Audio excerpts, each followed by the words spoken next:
Hello student, this is math man. बच्चों, अभी तक हमने पहले 8 क्वेश्चन देख लिए थे एक्सरसाइज 9.3 के। स्टार्ट करते हैं क्वेश्चन नंबर 9 से। ठीक है, question number 9, the side A B of a parallelogram A B C D. ठीक है, तो ये ए बी सी डी आपको दिख ही रहा है ना। Is produce to any point P a line through A and parallel to C P.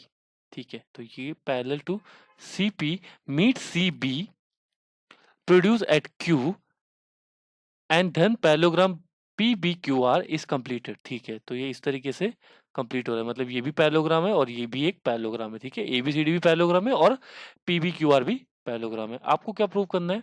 Prove करना है कि जो ए बी सी डी है उसका area P B Q R से इक्वल है। अब क्वेश्चन में देखो बच्चों क्या बोला है, a line through A and parallel to CP. A line through A parallel to CP, मतलब ये लाइन जो है वो पैरेलल टू क्या है, सीपी है। ठीक है, तो अब आपको बोला है कि इन दोनों का एरिया इक्वल प्रूव करना है, तो हमने क्या किया, ए और सी को जोड़ दिया और पी और क्यू को जोड़ दिया। अब इससे क्या हुआ, देखो ये जो है, ये दोनों ट्राइंगल ये कॉमन बेस सीपी शेयर कर रहे हैं।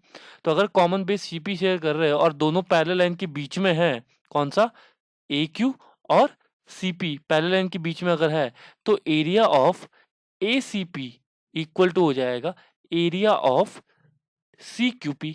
सही बात है, इन दोनों का एरिया आपस में क्या हो जाएगा, इक्वल। अब इन दोनों में से area of C B P common area minus कर दो। क्या करो, common area C B P minus कर दो। तो आप ये वाला एरिया जैसे ही माइनस करोगे आपको एरिया मिलेगा ए सी बी। ठीक है, और ये वाला एरिया मिलेगा क्यू पी पी। समझ में आया, ये वाला एरिया मिल जाएगा। ठीक है, ये दोनों एरिया आपस में क्या हो जाएगा, इक्वल हो जाएगा। इसका मतलब इनका ट्वाइस भी आपस में इक्वल होगा। और एक चीज समझो कि अगर ये पैरेललोग्राम है तो ए सी बी जो होगा उसका एरिया ए डी सी के बराबर होगा। क्यों? बिकॉज ए सी एक डायगनल है और हमको पता है कि पैरेललोग्राम में जो डायगोनल होता है वो दो इक्वल एरिया में डिवाइड कराता है, दो कॉन्ग्रुएंट ट्रायंगल में डिवाइड कराता है और उनका एरिया आपस में इक्वल होता है। सही बात है, तो अगर मैं ट्वाइस करूंगा एसीडी एसीबी, तो एसीबी और एडीसी वो भी तो इक्वल है, तो इसकी जगह पर मैं लिख सकता हूं एसीबी प्लस एसीबी, लेकिन एसीबी की जगह लिखूंगा एडीसी। तो एसीबी और एडीसी का जो एरिया होगा वो कुछ नहीं होगा, वो होगा पैरेललोग्राम एबीसीडी।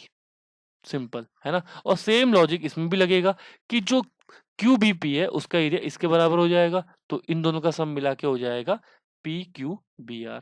ठीक है, यही प्रूव करना था हमको। ठीक है, तो प्रूव कर दिया। Question number 10, diagonal AC and BD of trapezium ABCD. ठीक है, तो एक ट्रेपेजियम है तो पहले ट्रेपेजियम बना देते हैं। ये ये हो गया ए, ये हो गया बी, ये हो गया सी, ये हो गया डी। ठीक है, A B is parallel to C D. ठीक है, कोई दिक्कत नहीं। Intersect each other at O, तो जो AC है और जो BD है वो कहाँ पे इंटरसेक्ट कर रहे हैं, O पे इंटरसेक्ट कर रहे हैं। ठीक है, तो ये O हो गया। और क्या बोला है, prove that the area of AOD, मतलब ये वाला जो एरिया है, और BOC उनका एरिया इक्वल होना चाहिए। बच्चों देखो, सेम बेस है, CD जो है वो सेम बेस है और ये दोनों लाइन क्या है, पैरेलल है। इसका मतलब ADC का जो एरिया होगा वो किसके बराबर होगा, BDC के। ठीक है, ये वाला जो एरिया होगा, ये वाला ट्राइंगल और ये वाला ट्राइंगल, इन दोनों के एरिया आपस में क्या होगा, इक्वल होगा। और ये कॉमन एरिया इसमें से माइनस कर दो तो ये दोनों एरिया आपस में क्या हो जाएगा, इक्वल हो जाएगा। Same. Question number 11, in figure 9.27 A B C D E is a pentagon. Pentagon मतलब 5 साइड। ठीक है, a line through B parallel to AC, a line through B parallel to AC. ठीक है, तो एसी जो है वो ये रहा, तो ये इससे पैरेलल है। ठीक है, meet D C produce at F, मतलब यहाँ पे मीट कर रहा है एफ पे। ठीक है, हमको प्रूव करना है ए सी बी और ए सी एफ। ए सी बी मतलब ये वाला जो एरिया है और ए सी एफ ये वाला एरिया, इनका एरिया आपस में इक्वल प्रूव करना है। एक चीज समझो, ये लाइन और ये लाइन पैरेलल है, तो अगर ये लाइन और ये लाइन पैरेलल है और कॉमन बेस एसी है, तो automatically same base between same parallel line की वजह से एसीएफ का एरिया ऑटोमेटिकली एबीसी के एरिया के बराबर होगा। समझ में आया? अब हमने क्या किया, ये कॉमन एरिया जो है, ये जो कॉमन एरिया है ए ई डी सी, ये दोनों में ऐड कर दिया। Common area A E D C दोनों में ऐड कर दिया। आप जैसे ही ऐड करोगे तो क्या मिलेगा आपको, ए सी एफ जो होगा वो इससे ऐड होगा तो ऑटोमेटिकली क्या हो जाएगा, एरिया हो जाएगा ए ई डी एफ। ठीक है, बिकॉज ये वाला एरिया देखो, ये वाला एरिया आ जाएगा, सही बात है। और इस ट्राइंगल में अगर ये वाला एरिया ऐड करोगे तो ए बी सी डी ई बनेगा, ठीक है। तो ये हो जाएगा ए बी सी डी ई, बस यही तो प्रूव करना था आपको, ठीक है। ठीक है, क्वेश्चन नंबर 12 देखते हैं। क्वेश्चन नंबर 12, क्वेश्चन नंबर 12 बोल रहा है a villager Itwari has a plot of land of shape of quadrilateral, ठीक है। तो एक क्वाड्रिलेटरल की शेप में है कोई, तो ऐसे बना देते हैं, ठीक है। तो ये ए बी सी डी एक प्लॉट है, ठीक है। The gram panchayat of village decided to take over some portion of his plot from one of his corner to construct a health centre, ठीक है। Tiwari agrees to the above proposal with the condition that he should be given equal amount of land in lieu of his land adjoining his plot so as to form a triangular plot. Okay, okay. Explain how this proposal will be implemented. मतलब ये कह रहा है कि जो ए B C D जो हमारा quadrilateral है, इसमें से अगर आप कोई कॉर्नर दे रहे हो तो उसको इस तरीके से अरेंज करना है कि वो ट्रायंगुलर प्लॉट बनना चाहिए। सपोज कर लो बी और डी को हमने पहले ज्वाइन किया, ठीक है। और हमने क्या किया, इस लाइन से पैरेलल एक लाइन पहले लाइन ड्रॉ करी। कैसा क्यों कर रहे हैं देखो, अभी पता चल जाएगा, ठीक है। और इसको ऐसे एक्सटेंड कर दिया, ठीक है। अब हमने क्या किया, यहाँ से इसको जोड़ दिया।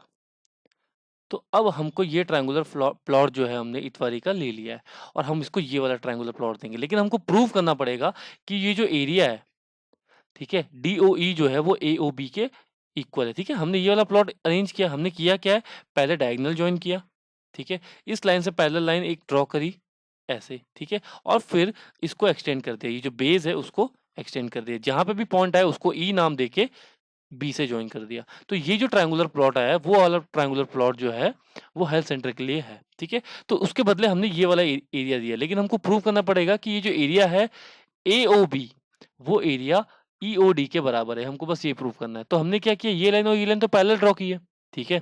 तो अगर ये लाइन और ये लाइन अगर पैरेलल है तो बेस अगर मैं BD कॉमन लूंगा तो ADB का जो एरिया होगा वो किसके बराबर हो जाएगा, EBD के, सही बात है, EBD के एरिया के बराबर हो जाएगा। और अगर उसमें से BOD कॉमन एरिया अगर मैं सब्ट्रैक्ट कर दूंगा, यहाँ से भी BOD माइनस कर दूंगा और यहाँ से भी BOD माइनस कर दूंगा, ठीक है। तो हमको क्या मिलेगा, ये मिलेगा AOB मिलेगा, that is equal to area of EOD मिलेगा। बस यही प्रूव करना था, तो हो गया, ठीक है। Question ABCD is a trapezium AB parallel to CD, a line parallel to AC intersect AB at X। पहले तो एक फिगर बना लेते हैं ना, ऐसे करके। ये है ए, ये है बी, ये है सी और ये है डी, ठीक है। A B is parallel to C D, ठीक है। अलाइन पहले डायगोनल भी बना लेते हैं, ये बी डी और ये ए सी। अब ये क्वेश्चन में क्या बोला हुआ है, a line parallel to A C intersect A B at X. तो ए बी से इंटरसेक्ट कर रहा है पैरेलल टू ए सी, मतलब यहाँ से एक लाइन आ रही है जो ए बी को इंटरसेक्ट कर रहा है एक्स पे और बी सी को इंटरसेक्ट कर रहा है वाई पे, और ये लाइन इससे पैरेलल है, ठीक है। आपको बोला है प्रूव दैट ADX, जो ADX है मतलब ये जो ट्राइंगल है, दिख रहा होगा है ना, ये वाला ट्राइंगल, ये वाला ट्राइंगल और ACY, तो ये वाला ट्राइंगल, देखो ध्यान से देखना है ना, ये वाला ट्राइंगल, ठीक है। इनका एरिया आपको क्या करना है, इक्वल प्रूव करना है, ठीक है। अब यहाँ पे हिंट भी दिया हुआ है, सी को एक्स से ज्वाइन कर दो, देखो सी को एक्स से ज्वाइन कर दिया हमने, ठीक है। ध्यान से देखना है ना। अब क्वेश्चन में बोला हुआ है कि हमको प्रूव तो ये करना है ADX, तो ADX वाला मतलब ट्राइंगल ये वाला है, ठीक है। और हमको ACY, तो ACY आपको दिख ही रहा होगा। अब हमने क्या किया, CX को ज्वाइन किया है। अब एक चीज देखो, अगर मैं बेस AC देखूं, अगर मैं कॉमन बेस AC देखूं, ये दिख रहा होगा है ना। तो यहाँ पे हमको पता है XY जो है, जो XY है वो पैरेलल टू क्या है, AC है, ठीक है। तो AXC, ये जो ट्राइंगल है, जो AXC है ये वाला ट्राइंगल, और ACY जो है, इन दोनों का एरिया इक्वल है। ACY का जो है वो एरिया इक्वल है, क्यों, बिकॉज XY और AC जो है वो पैरेलल लाइन है और कॉमन बेस AC है, तो इन दोनों का एरिया इक्वल है, AXC का और ACY का। अब अगर मैं देखूं तो अगर AX जो है, बेसिकली AX और CD वो भी पैरेलल है, ठीक है। और अगर मैं देखूं AX से एक ट्राइंगल बनेगा, वो है ADX, दिख ही रहा होगा आपको है ना। ADX ये वाला ट्रायंगल बन रहा है और ऑलरेडी AXC तो एक ट्रायंगल है ही, ये वाला ट्रायंगल, ठीक है, तो वो भी इक्वल हो जाएगा ACX। समझ में आया? क्यों? बिकॉज बेस हमने लिया है AX और पैरेलल लाइन है CD और AX, तो इन दोनों का एरिया आपस में क्या हो गया? इक्वल हो गया। अब ACX जो है वो तो यहाँ पे भी है और वो किसके बराबर है? ACY के, और ये किसके बराबर है? ADX के। तो ये हो जाएगा ADX इक्वल्स टू ACY। बस हो गया, ठीक है। समझ में नहीं आया वीडियो को पॉज करो, रिवाइंड करो, वापस से समझो, ठीक है। क्वेश्चन नंबर 14, क्वेश्चन नंबर 14 में दिया हुआ है कि AP is parallel to BQ, तो ये लाइन इससे पैरेलल है और ये लाइन इससे पैरेलल है, कोई दिक्कत नहीं है। हमको प्रूव करना है AQC, मतलब ये वाला एरिया AQC, इसका जो एरिया होगा, और PBR ये वाला जो एरिया होगा, इनका एरिया आपस में इक्वल है। तो बहुत सिंपल है, ठीक है। ये लाइन AP और BQ पैरेलल है, इसका मतलब एरिया ऑफ AQB जो होगा वो किसके बराबर होगा? एरिया ऑफ BPQ के। सही बात है। ये वाला जो एरिया होगा अगर मैं कॉमन बेस लूंगा तो BPQ और ABQ आपस में क्या हो जाएगा? इक्वल हो जाएगा। सिमिलरली अगर मैं BQ सेम बेस लूंगा, ठीक है, और पैरेलल लाइन CR और BQ लूंगा, तो अगेन BQC और BQR इनका एरिया भी इक्वल हो जाएगा। तो BQC और BQR इनका एरिया भी इक्वल हो गया। करेक्ट है, ठीक है। अच्छा, अब हमने क्या किया? ऐड कर दिया बस। तो अगर देखो AQB और BQC को ऐड करोगे तो क्या बन रहा है? AQC तो बनेगा, वही तो प्रूव करना है। तो ये हो जाएगा एरिया ऑफ AQC। सही बात है। और अगर आप इनको ऐड करोगे BPQ और BQR को, तो इनको ऐड करोगे तो PBR बनेगा। बस यही प्रूव करना था, ठीक है। क्वेश्चन नंबर 15 देखते हैं।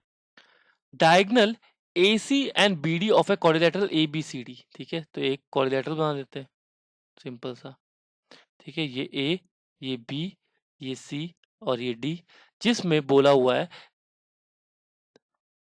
डायगोनल AC एंड BD, ये AC है और ये BD है, ठीक है, ऑफ क्वाड्रिलेटरल ABCD, ठीक है, इंटरसेक्टेड O, कोई दिक्कत नहीं है, इन सच अ वे दैट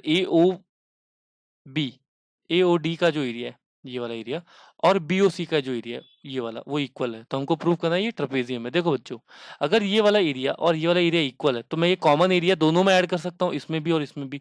तो ये वाला एरिया जब इसमें ऐड करूंगा तो ये बन जाएगा ADC बन जाएगा। सही बात है। और जब इसमें ऐड करूंगा तो ये हो जाएगा BDC बन जाएगा। करेक्ट है। तो इन दोनों का एरिया इक्वल आ गया। अगर इन दोनों का एरिया इक्वल है और सेम बेस BC है, इसका मतलब CD will be parallel to क्या हो जाएगा? AB हो जाएगा। ठीक है, बिकॉज हमने लास्ट टाइम भी ये देखा था कि अगर कोई ट्रायंगल है वो सेम बेस पे लाई कर रहा है और उन दोनों ट्रायंगल के एरिया आपस में इक्वल है, तो वो पैरेलल लाइन जो होगा वो इन दोनों के से पास करेगा। ठीक है, तो बस हमने प्रूव कर दिया कि AB जो है वो पैरेलल टू CD है। इसका मतलब ये कोरिलेटरल क्या होगा? ट्रेपेजियम होगा, because one pair of opposite side parallel होनी चाहिए। Question number 16, in figure 9.29 DRC DPC और DRC, ठीक है, तो DRC मतलब ये वाला एरिया और DPC तो ये वाला एरिया, इनका एरिया आपस में इक्वल है। सिमिलरली BDP, तो BDP ये पूरा एरिया, ठीक है, ये पूरा एरिया, ठीक है, और ARC ये पूरा एरिया, ठीक है। तो हमको प्रूव करना है show that ABCD and DCPR ये क्वाड्रिलेटरल ट्रेपेजियम है। ये हमको प्रूव करना है ट्रेपेजियम है। देखो बच्चों, पहले तो हमको पता हुआ है कि इन दोनों से हम क्या कह सकते हैं, जो हमारा फिगर है ये DR, ये DRC, ठीक है, और DCP ये दोनों का एरिया इक्वल है और सेम बेस है DC। इसका मतलब ये लाइन और ये लाइन पैरेलल होगा, जैसे हमने लास्ट केस में पढ़ा था। ठीक है, तो ये तो प्रूव हो गया कि DCPR, ठीक है, DCPR ये रहा, ये कोरिलेटरल ट्रेपेजियम प्रूव हो गया because one pair of opposite side क्या आ रहा है? पैरेलल। अब ये देखो कि ये जो ट्राइंगल है ACR, इसमें से ये वाला एरिया अगर मैं माइनस कर दूं और PBD में से, ठीक है, PBD में से ये वाला एरिया माइनस कर दूं, तो हमको मिलेगा क्या? Area of ADC equals to area of BDC मिलेगा। ठीक है, बिकॉज हमको ऑलरेडी बोला हुआ है कि BDP जो है वो ARC के बराबर है। जो बड़े वाले ट्राइंगल्स है वो आपस में इक्वल ही है, तो उनमें से इक्वल एरिया माइनस किया है हमने। ठीक है, तो हमको ये मिलेगा ADC इक्वल्स टू BDC। ठीक है, तो ADC कुछ इस तरीके से बना हुआ है और BDC कुछ इस तरीके से बना हुआ है। बस, तो इन दोनों के एरिया इक्वल है और कॉमन बेस है, इसका मतलब ये लाइन और ये लाइन भी पैरेलल होगी। बस, तो ये भी बन गया क्या? ट्रेपेजियम बन गया, तो प्रूव हो गया। तो आई होप बच्चों आपको सारे क्वेश्चन समझ में आए होंगे। समझ में नहीं आए तो प्लीज़ पॉज़ करना, समझना, ठीक है? बिकॉज़ हर एक क्वेश्चन को अगर एक्सप्लेन करने बैठेंगे तो बहुत टाइम जाएगा, बहुत टाइम वेस्ट होगा और मेरी कोशिश ये है कि कम टाइम में आपको काफ़ी ज़्यादा इनपुट दे सकूँ, ठीक है? तो प्लीज़ सब्सक्राइब करना। Thank you so much.